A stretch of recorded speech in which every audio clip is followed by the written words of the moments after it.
Okay, so what countries get hit by tsunamis? The countries affected were Indonesia, Thailand, India, Sri Lanka, Malaysia, Myanmar, Bangladesh, Maldives, Reunion Island French. I'm pronouncing some of these wrong. Seychelles, Madagascar, Mauritius, Somalia, Tanzania, Kenya, Oman, South Africa, Australia, and brothers and sisters, even in Brazil recently, and Peru.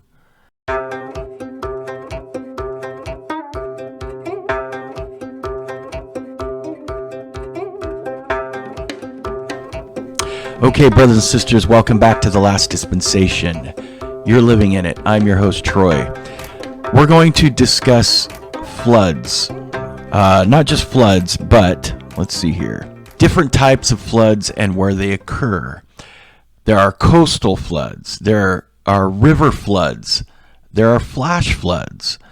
There is groundwater floods, sewage floods, limnic eruptions and tsunamis, droughts, landslides, waves, and surges. We're going to talk about those things and what countries get hit by tsunamis the most. It's everywhere. Floods and water. Okay, let's just call them water natural disasters. Hail, storms, seas heaving beyond their bounds, okay? And as a Western civilization, we always think of, if these things aren't happening close by or near us, that we always, it's not hard to connect our brain with the scriptures and liken them to our own situations, right? So if we don't see them happening, they must not be happening that much. And in the New Testament, it doesn't talk about floods that much, but we're going to read some scripture by modern prophets, and I'm going to show you other scripture by prophets of old that do testify of these things. We hear about earthquakes, whirlwinds. Let's just read. Okay, so what countries get hit by tsunamis? The countries affected were Indonesia, Thailand, India, Sri Lanka, Malaysia, Myanmar, Bangladesh, Maldives, Reunion Island French. I'm pronouncing some of these wrong. Seychelles, Madagascar, Mauritius, Somalia, Tanzania, Kenya, Oman, South Africa, Australia, and brothers and sisters, even in Brazil recently, and Peru. They've had some floods and flash floods and landslides. What countries have the most flash floods? One of the most flood and climate change affected countries in the world, Bangladesh, is one of the most flood prone countries in the world. Floods have huge costs for Bangladesh, both in terms of lives, property, livelihoods, and development gains lost. What is the most recent natural disaster of 2022? Right here, let's look at this. Brazil floods, this was this year. North American wildfires, South Asian floods, Atlantic hurricane season, Australian flooding, southern U.S. tornadoes in the spring of 2022, South Korean wildfires, and then I said Brazil earlier, Brazilian mudslides. Brothers and sisters, I wanted to focus today on the water disasters. All right? What did Joseph Smith say about the last days? The prophet Joseph Smith taught that the saints should not expect to escape all of the latter-day judgments while the wicked suffer. Many of the righteous will experience difficulty and suffering because of weaknesses of the flesh and still be saved in the kingdom of God. And that goes with natural disasters. we see these countries undergoing, you look at Japan, what happened several years ago there with the tsunami. And yes, we have floods in America, North America, and we have hurricanes and tsunamis and things like that. But they're everywhere, and they are consistently going on in these last days. And you can say they are the judgments of God because there are scriptures that say they are. Before I go any further, I want to, we're going to watch a video that could be not suitable for everyone, okay? So if you are prone to anxiety attacks, if you're under a lot of stress right now, or if, things like this, these are deadliest flash floods caught on tape, just to kind of show you that these things are happening. And if they aren't happening right here in our own backyard, they are happening all over the world, brothers and sisters. And why did I bring this up? By the way, we are going to study. I'm still doing videos on the several appearances of Christ.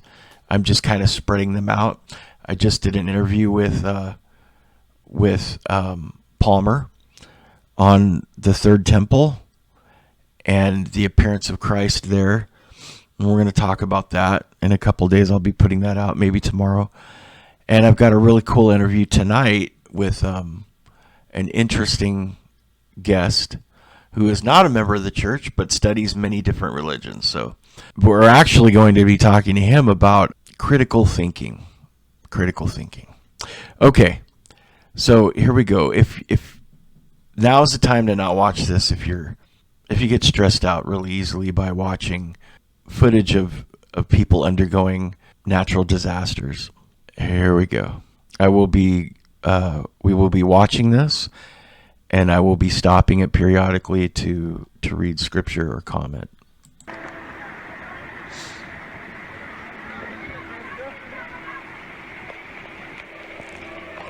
So it's not just earthquakes, brothers and sisters. A lot of these are caused by earthquakes.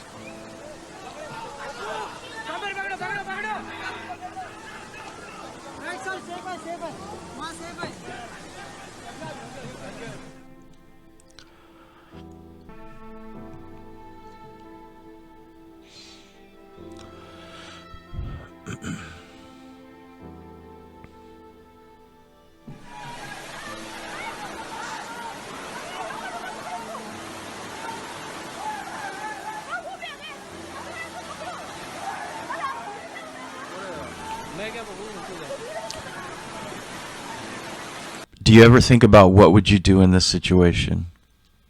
When you need to be brave, when you need to be more than just it's easy for us to share the gospel, right? And save souls for some of us. For some of us, it's not so easy, but for me, it's easy for me to open my mouth and try to save or share the gospel.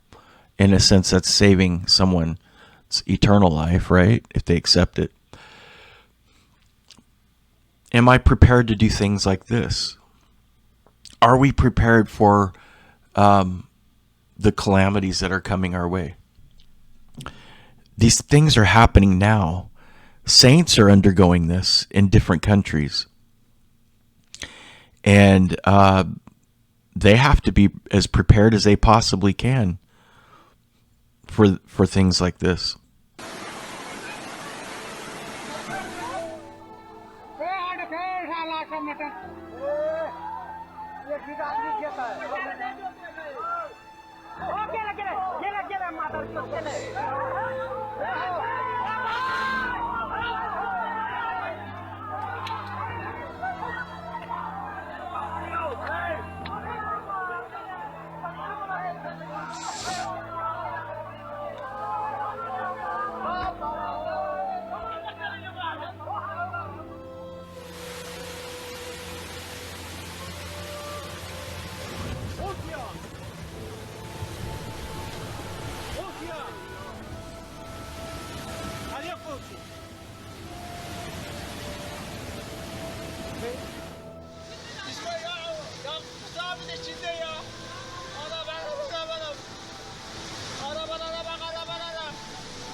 You know, I was watching this yesterday, and brothers and sisters, please understand there are.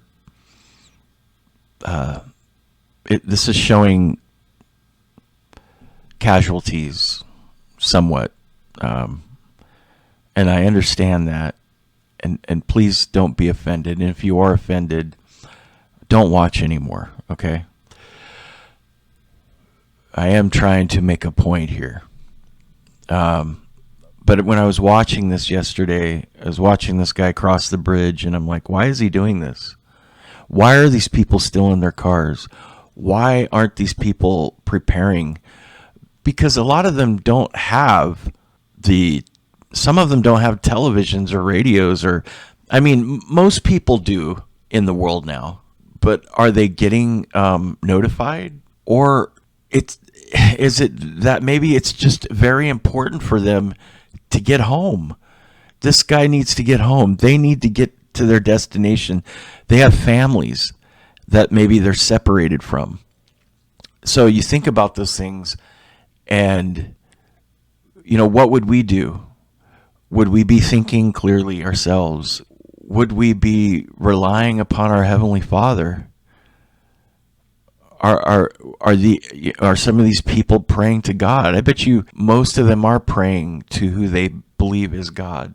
And don't ever think it's because of their wickedness that these things are happening. We don't know why. We don't have all the answers.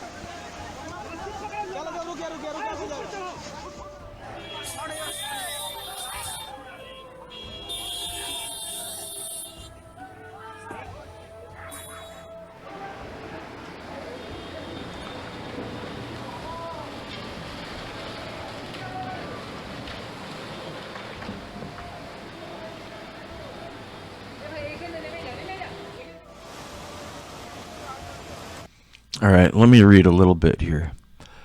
For men will be lovers of themselves, lovers of money, boasters, proud, blasphemers, disobedient to parents, unthankful, unholy. We know that scripture, right? That's in is that Second Timothy? Okay, Matthew 24. And you shall hear wars and rumors of wars. See that ye be not troubled, for all these things must come to pass, but the end is not yet. For nation shall rise against nation, and kingdom against kingdom, and there shall be famines and pestilences and earthquakes in divers places. Like I said, a lot of these other natural disasters are caused by erosion and earthquakes, and, you know, we haven't even looked at landslides. 2 Timothy chapter 3 verse 1, but understand this, that in the last days there will come times of difficulty. Are these what we're looking at, times of difficulty? I know that's a very broad term. What I'm trying to point out here is, even though the New Testament and other scriptures don't spell out floods and landslides and tsunamis, I think we can we can know that's what these things are talking about. Luke chapter 21 verse 31. So also when you see these things taking place, you know that the kingdom of God is near. Luke 21:11. There will be great earthquakes in various places, famines and pestilences, and there will be terrors and great signs from heaven. Are these not terrors and great signs from heaven? Okay, we're going to read some more. I have more to read, but let's watch a little bit more.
Job chapter 37, verses 5 through 14.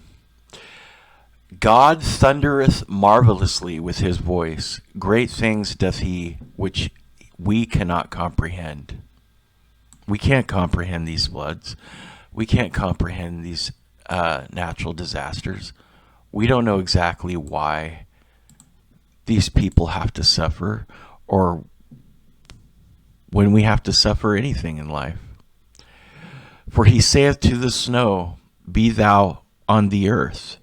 Likewise to the small rain, and to the great rain of his strength. He sealeth up the hand of every man, that all men may know his work. Then the beasts go into dens and remain in their places.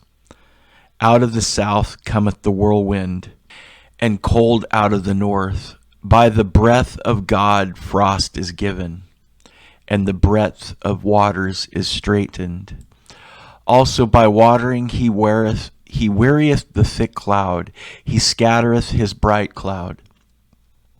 And it is turned round about by his counsels, that they may do whatsoever he commandeth them upon the face of the world in the earth. He causeth it to come, whether for correction, or for his land, or for mercy. So whether for correction or for mercy, right? Whatever this means. In other words, the wicked and the righteous, maybe? Hearken unto this, O Job, stand still and consider the wondrous works of God. And in a minute, I'm going to read what Brigham Young said about these things happening in the last days.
They're all going down. Holy.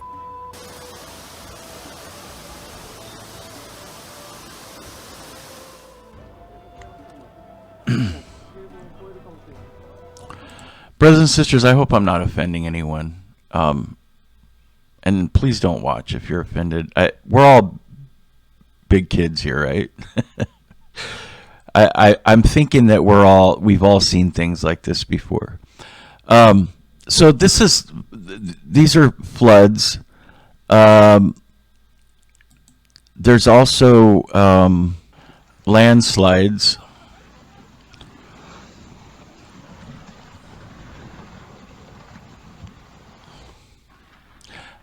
And like I said, I don't know why I feel like I need to keep reiterating, just so you understand. Like, for those of you saying, why the heck is Troy showing us this? It's depressing. It's sad. Just to, I guess, so we can.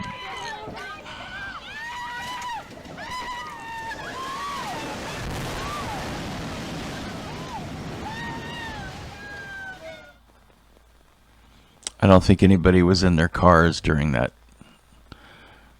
landslide there.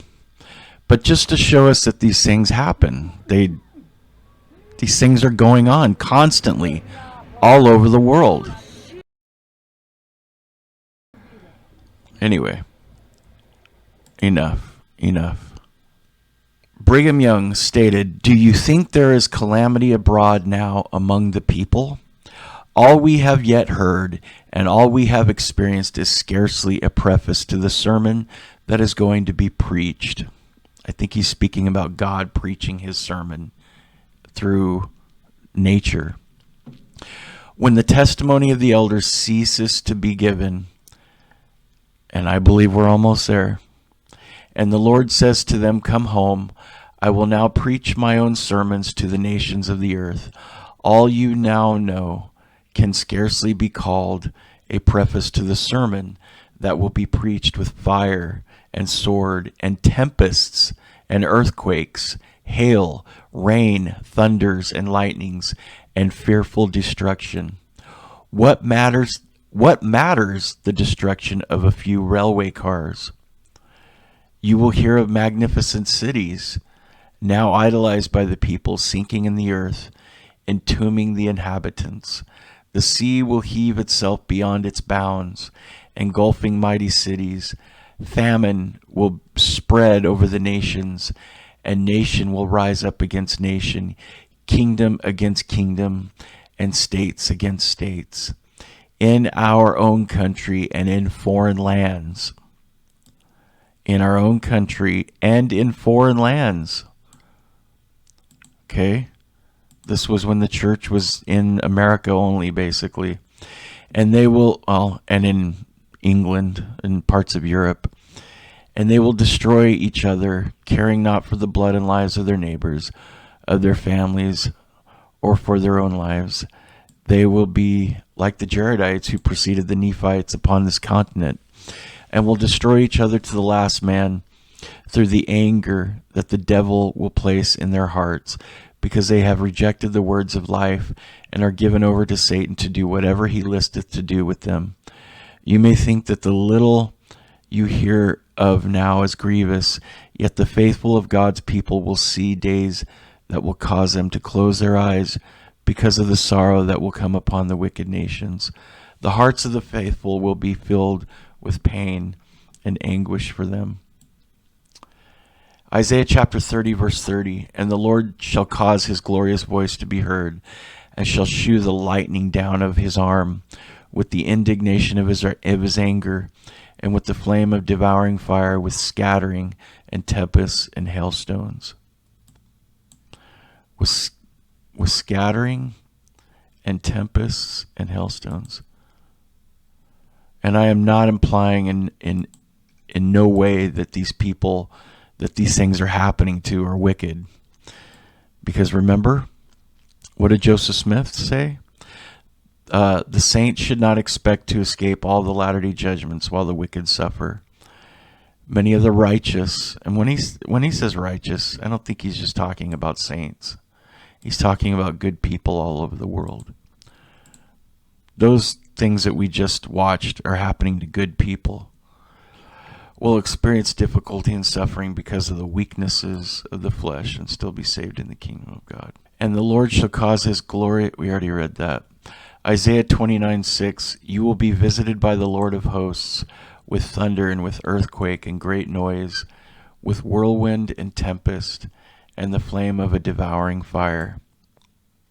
Brothers and sisters, I wanted to share this with you because Andrea and I were watching, we just came across something that led us to something else. We were watching some things about a flash flood that happened in Utah. And then, of course, YouTube likes to connect you with other things. And I came across this, and I watched several others that were even more graphic than what we watched. And I wasn't going to show you guys, but you guys can watch those things on your own. But they are happening all over the world. And what do we need to do? Stay close to our Heavenly Father. Because we don't know when those things will happen to us. When we'll experience an earthquake or any natural disaster. So we need to be prepared, both physically and spiritually, right? And mentally and emotionally. Because we might have to be that person that puts their hand out to somebody to save them from a flood or help them from under debris or anything. Save them from whatever they're going through. We might be the ones that need to be saved. Regardless, our hearts should always be prepared. And what do we need to do? We need to repent and prepare ourselves. Our prophet said in 2005, when he was an apostle, the need to prepare now. Yet many do procrastinate. A prophet warns us, ye cannot say that I will repent and I will return to my God. Nay, ye cannot say this, for that same spirit which doth possess your bodies at the time that ye go out of this life, that same spirit will possess your body in that eternal life, that eternal world. Another prophet adds, he that is filthy shall be filthy still. He that is righteous shall be righteous still. Trials and tests apply to rich and poor alike. This is still our prophet. Years ago, I was asked to perform an operation upon a very wealthy man.